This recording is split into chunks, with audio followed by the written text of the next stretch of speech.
Então, aí vamos para a próxima aula, capítulo 3. A gente vai fazer uma revisão sobre as potências, tá bom? Para isso, eu vou... Tem um texto aqui na página 23 do livro de vocês. Fala assim: leia a tirinha e depois observa as informações sobre as bactérias. O mundo das bactérias. Estou tão sozinha, vou me duplicar. Aí ele vem pra cá. Oi, você vem sempre aqui? Aí depois os dois se juntam, né? Que esse daqui se duplica. Que cara chato. E vai se duplicando e achando sua própria turma, né? Vamos embora. As bactérias possuem dois tipos principais de reprodução: assexuada e sexuada. A reprodução assexuada acontece com uma única bactéria e sem a troca de pedaços de DNA.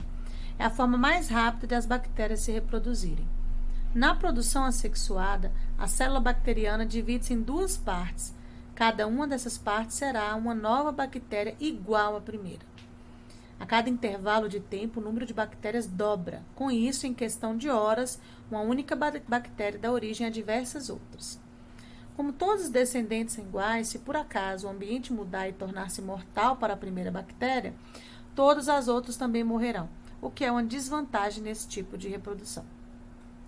Aí aqui a gente vê uma ilustração, a biologia vegetal, que mostra, né, o ciclo.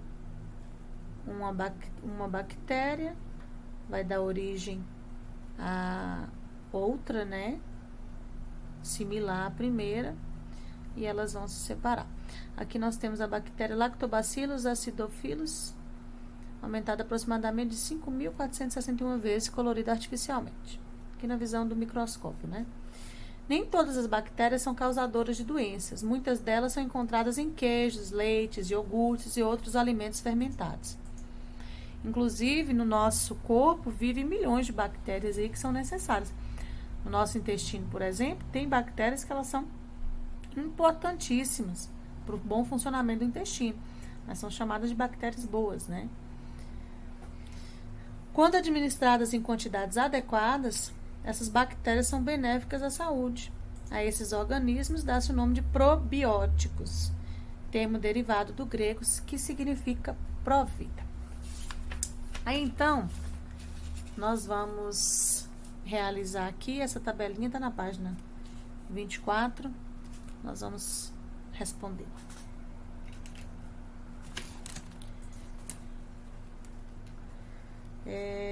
Com base nas informações apresentadas anteriormente, construa no caderno um quadro como este para os 6 primeiros intervalos de tempo. Depois complete relacionando a quantidade de intervalos de tempo transcorrido e a quantidade de bactérias existentes após cada um desses intervalos. Então, vamos tomar lá a ideia da tirinha.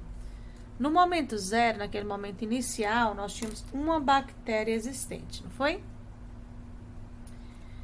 Transcorrido um intervalo de tempo, nós não tínhamos mais um, e sim 2 bactérias. No segundo intervalo, o que acontece? Cada bactéria dessa daqui vai, vamos colocar assim, vai se desdobrar, né? Vai originar mais uma. Então, no total vão ser 4. Passou mais um intervalo de tempo, nós vamos ter o dobro de bactérias aqui também. E assim por diante. No intervalo 4 aqui, nós vamos ter 16 e seguindo, né? Vamos ver o número 2. Com base no quadro, responda no caderno. Qual será a quantidade de bactérias existente após os 6 primeiros intervalos de tempo transcorrido? Então, vamos continuar daqui, para vocês terem uma ideia. Então, a partir desse intervalo aqui, nós vamos ter no quarto intervalo 16, no quinto intervalo 32, no sexto intervalo 64. Tá vendo que eu tenho sempre o dobro do intervalo anterior. Então, nós vamos ter 64 aqui. E depois de 10 intervalos de tempo, qual será a quantidade de bactérias existentes? Aí vocês percebem que é mais difícil de deduzir, né? De ficar calculando e anotando esses valores aqui.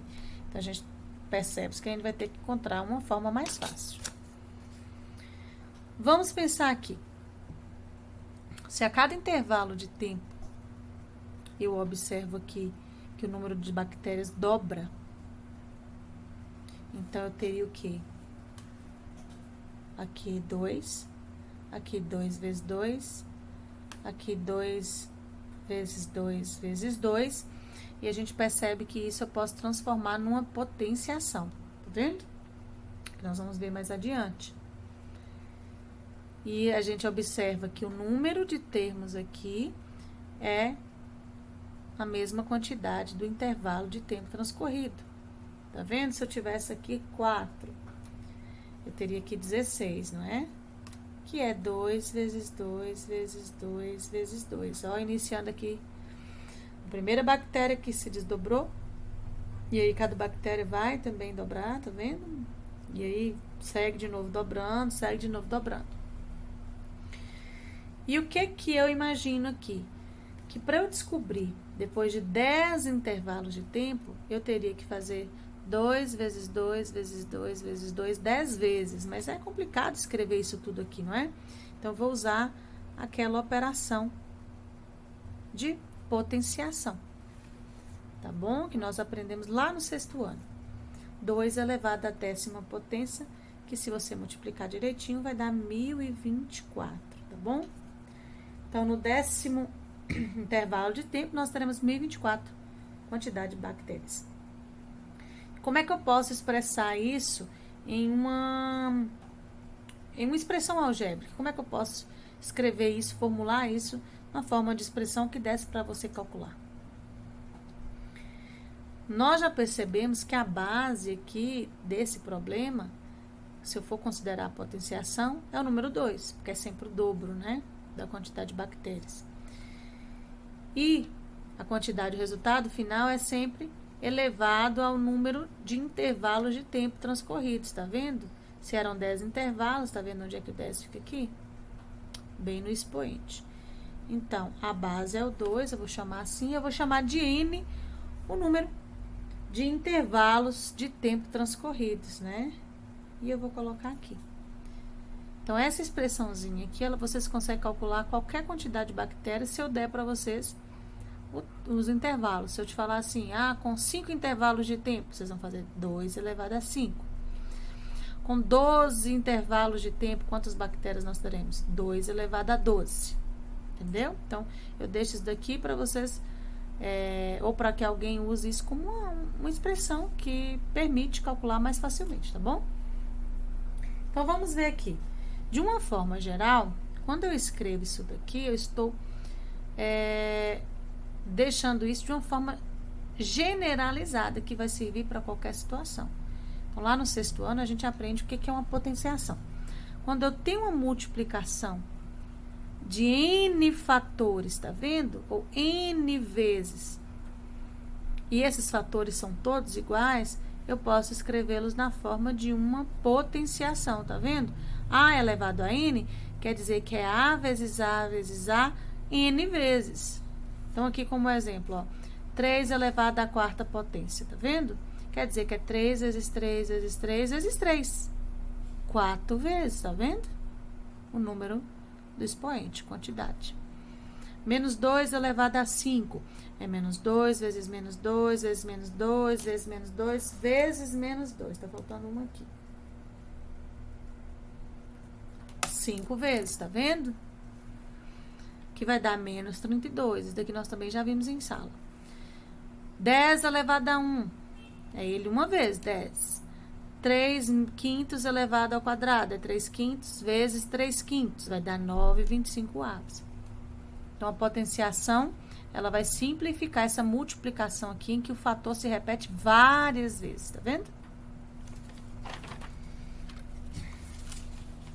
Então, aqui, para a gente entender melhor o que a gente chama aqui, ó.